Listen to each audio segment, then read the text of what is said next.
আসসালামু আলাইকুম, welcome to runners rooftop garden. আজকে আমরা দেখাবো আপনাদের মাটির জন্য বেসিক কিছু জিনিস দিয়ে কীভাবে রেডি মিক্স খাবার তৈরি করবেন। তো দেখতে থাকুন। আমরা আজকে 2 কেজি রেশিওর একটি কম্বো বানাবো।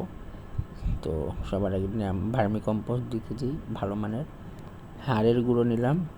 হাড়ের গুঁড়ো আমার কাছে কম ছিল, তাই আর কি দিতে পারিনি। আপনারা আমার কাছে যা দেখতে পাচ্ছেন ভিডিওতে এর থেকে একটু বেশি নেবেন। এছাড়া পটাশ নিলাম, টিএসপি নিলাম আর ডিএপি সার নিলাম। এদের সবগুলোকে একসাথে নিয়ে তারপর আমরা আর কি ভালোভাবে মিক্স করে নিব, একদম যাতে মাটিতে দিলে প্রত্যেকটা